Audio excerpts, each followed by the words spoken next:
Hello there, my name is Metembe Thomas Chuma, and welcome to Bulawayo's Data Analyst. Today, I look at an interesting team called Kaizer Chiefs.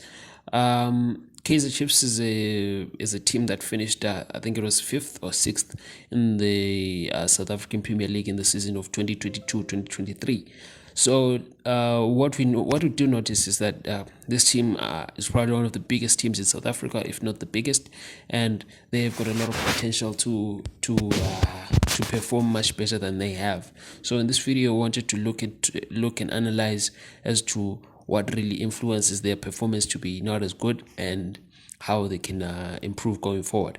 And we're going to be looking at the statistics first, and then we're going to look at the tactical decisions and the way that players arrange themselves on the field. So first of all, we're going to be starting with the statistical things.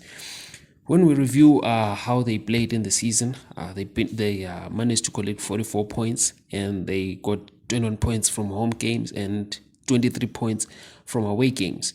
And when we look at their offense, they're not very high ranking in the league, as they managed to finish, I think it's 8th, and they only scored 32 goals and conceded 33 goals. So it means that they have got a negative goal difference. And for perspective, they conceded more goals than teams like Richards Bay and Cape Town City, but then even though they managed to finish higher up than them in the league, which for me suggests that if they are able to concede less goals, they're going to be able to finish higher.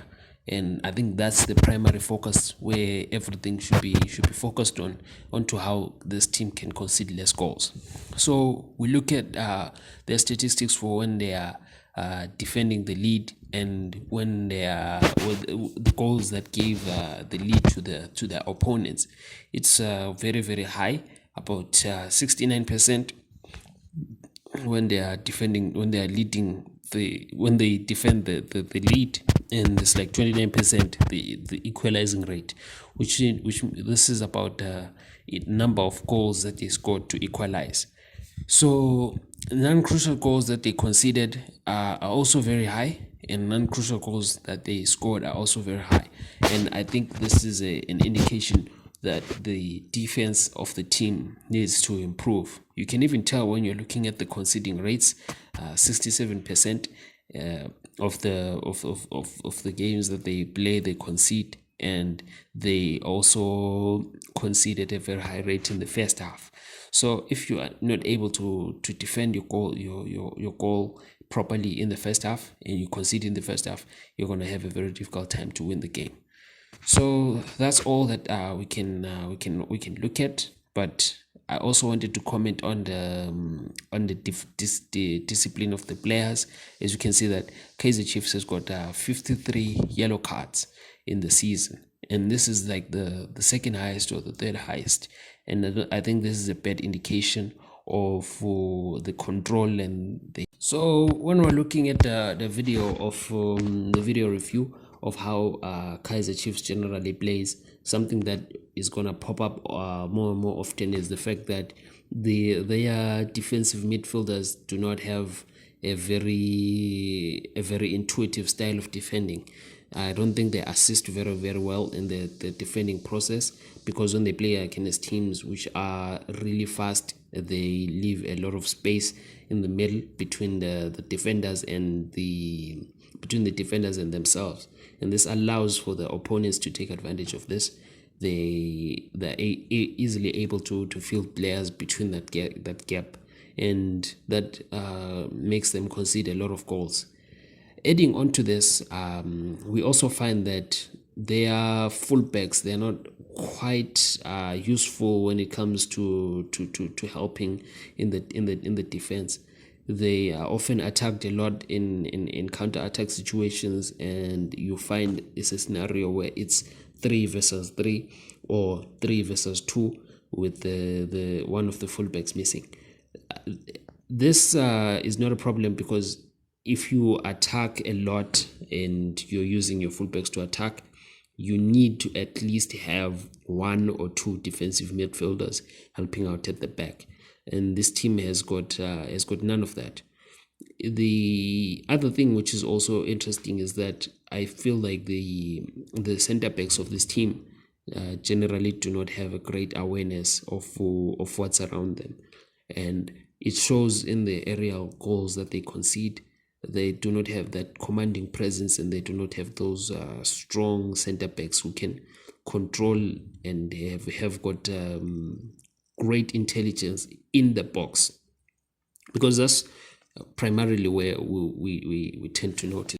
So another thing which contributes a lot to the conceding of goals in the Chiefs camp is the fact that they make a lot of mistakes. And mistakes are part of the game. We all understand that. We've all made mistakes in the game. But then if you're a center back, we can't be having a team which makes 3 or 4 mistakes in 2 games or something like that. And especially if the mistakes are leading to goals and they're in very, very deadly positions. So another thing which I had also mentioned is the fact that there isn't a lot of great awareness from the defensive center back, the defensive midfielders, and this you can see it a lot of times because it creates a difference in the balance of the team, and that allows opponents to take a lot of advantage from that. But something that we should also notice is that Chiefs has got I think it's 53 yellow cards for the whole season, and a lot of those times those yellow cards, they result in set pieces. They're not very good at defending set pieces, especially if the ball gets into the box. So what can we really say about this? From my perspective, it shows me that there isn't a lot of great captaining going on in the Chiefs camps, because your captain is supposed to be the person who's able to marshal the defense and marshal the team. But if that person isn't there, is not helping with that, that also leads to the team not being disciplined and conceding a lot of goals, making a lot of mistakes, and people not being held accountable.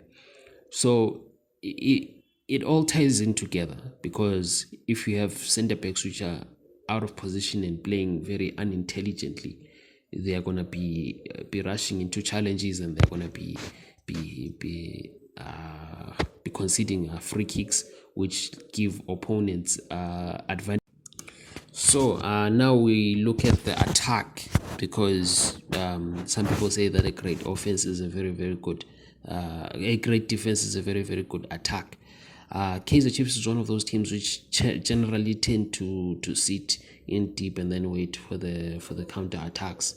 But something that is becoming quite apparent when you're watching the game footage is that they have this interesting obsession with shooting very long balls. I don't know why. Outside the box, they get the ball. They have the strikers. They have and the forwards. They've got a lot of options on how to play the ball. But then, for some reason, they always decide to shoot the ball when they're still outside the box. Does it succeed? Yes, but I think they would have a fair amount of success if they would play the ball a little bit more, because they have demonstrated in the past that they have the ability to do this. But then just that they are finishing in the final third is just a little bit not good. It's a little bit appalling. So it's things like this in the game which add up, especially during the season. But generally, this tactic, I think, if they had a bigger, more solid number 9 up front who could hold up the ball, and players who could play the ball into different positions, and head forwards who were able to make some dynamic runs into the box or into open spaces, and also a little bit of improvement in quality in the fullbacks, which would allow them to have a lot of options going forward, since already they are a team that does decide to sit deep. But generally, I think if they make some good signings. They are and could really improve, and they are great. They are a legacy team in South Africa, and I do believe that they do have the money to fund all of these signings. So they have no reason why they shouldn't be doing that, because they have a solid fan base and they have a solid financial structure, I believe. So let's see how they do in the coming transfer season.